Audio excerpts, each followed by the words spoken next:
In recent days, the president and conservative media have promoted a theory that the FBI embedded a spy within the Trump campaign during the 2016 election. This plot holds that the intel community, the so-called deep state, with the support of then-President Obama, used this spy to destroy the Trump campaign from the inside. And it was that work that spurred the Mueller probe now being used to frame President Trump. That's why the president has labeled the Mueller probe a witch hunt or Spygate. Watching the ensuing partisan debate unfold, I find it to be big on sound bites, but thin in evidentiary analysis. That the facts are a bit complicated only makes them more easily conflated. But I think I can distill it in about 3 minutes' time, so start your timer. Philip Bump of The Washington Post has published the best TikTok to date. He'll be here in a moment. If this were a book, I'd call it The Tale of Two Professors. On March 14, 2016, Joseph Mifsud, a London-based professor who was the director of the London Academy of Diplomacy, met a young Trump foreign policy advisor named George Papadopoulos in Italy. 1 month later, Mifsud told Papadopoulos that the Russians had dirt on Hillary Clinton. Quote, "They have thousands of emails," he said. That's information that Papadopoulos shared soon thereafter with an Australian diplomat named Alexander Downer. 3 months later, on July 22, 2016, WikiLeaks began releasing emails stolen from the DNC. Seeing this, the Australians now realized that what Papadopoulos told their diplomat was true. They reported this to the FBI, and the Russian investigation was launched. Naturally, Papadopoulos, given what he told the Australian diplomat, was a focus. So too, Carter Page, who was already on the FBI radar screen. Page had just traveled to Moscow to give a speech, and while there, sent a memo to Trump campaign staff alerting them of the desire of a Russian deputy prime minister to work together. Now enter Professor number 2. He's a confidential source who CNN won't name, a retired emeritus professor at the University of Cambridge. He's also a former White House official from the Nixon, Ford, and Reagan administrations. His relationship with U.S. intelligence dates back at least to 2012, when he began work with the Pentagon think tank named the Office of Net Assessment. This confidential source had himself recently met Carter Page at Cambridge University at a political conference. He would subsequently have interaction with Papadopoulos and Sam Clovis, 3 different representatives of the Trump campaign. There's no evidence to suggest that the confidential source was a part of the Trump campaign, nor anything to indicate that he was ever embedded into the Trump campaign. He reportedly appears to have provided the FBI with information about his interactions with the 3 Trump campaign officials as the FBI was trying to investigate Russian meddling in the American election. That's the timeline. Now, 3 points that I want to make. First, ask yourself this. When the FBI was contacted by the representatives of a U.S. ally, Australia, and told that a presidential campaign operative had accurately predicted a hostile government's document drop of stolen emails of another presidential campaign, what should the FBI have done?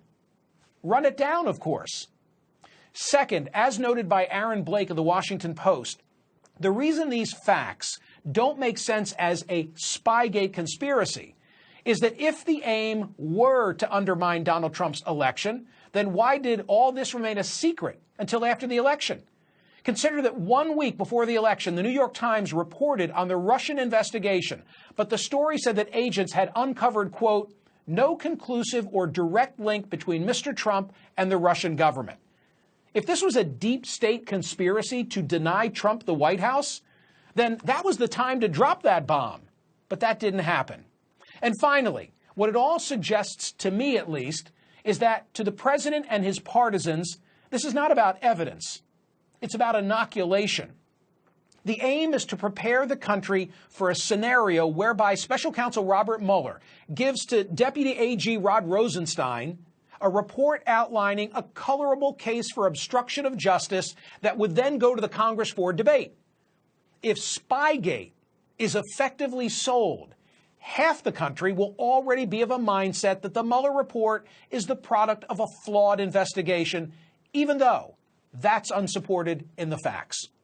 Joining me now is Philip Bump, a correspondent for the Washington Post. He wrote the piece I referred to, How the FBI Informant's Outreach to Trump Staffers Fits into the Overall Investigation. Philip, what can you tell us about the interactions that this confidential source had with the 3 Trump campaign officials? Well, I think you nailed the overview, which is that he had some limited conversations with Page. He had met him at a conference and had some subsequent emails with him. He had a brief interaction with Papadopoulos in London in September, and then he had one coffee sitting down with Sam Clovis, and Sam Clovis's role in the campaign was essentially, among other things, to help negotiate the foreign policy advisors, which Page and Papadopoulos were. As you said, it's very complicated. But all of that said, I think that the important thing to take away here is that the contact between this informant and the members of the Trump campaign was fairly limited, but more importantly, it all happened after the FBI had already started investigating these folks. The FBI had a conversation with Page in March of 2016. They had already had a conversation with him back in 2013 when it looked like the Russians were trying to flip him. The confidential informant did not speak to Papadopoulos until mid-September, which was a month and a half after the investigation had opened, as you pointed out. So all of this suggests that this was adding some evidence to what the FBI was already looking at, not that this was in any way a predicate for the investigation itself. I want to put on the screen a tweet from the President of the United States that you used in your column that I made reference to, and he wrote this. Reports are that there was indeed at least one FBI representative implanted for political purposes into my campaign for president.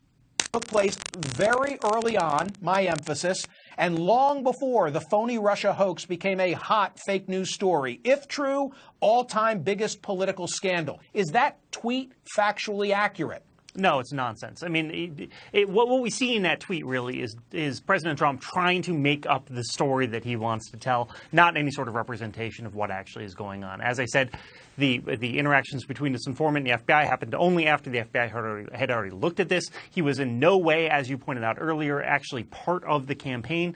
I spoke with a former FBI official several weeks ago before the details were known, and I asked him, because it was pretty clear at that point in time that would be a key distinction. Was someone actually implanted into the campaign, or was this just someone who was talking to folks and trying to suss out what happened? And the FBI person I spoke with said, yes, if they had actually implanted someone in the campaign, that's a big deal. But if it was just them trying to figure out if someone had committed a crime who happened to be working for the campaign, it wasn't at all. He made an analogy of someone who was trying to rob a bank. And you wouldn't say that if you were investigating an employee stealing from a bank, that's not an investigation of the bank. It's an investigation of that employee. And that was the line that he drew. It's very easily conflated because it is confusing. But I said, and I said at the outset, I think you've assembled the best TikTok of what this is all about. And anybody who wants to know what the facts are should Google it and find it, or find it in my Twitter feed. Philip Bump, thank you so much. We really appreciate it.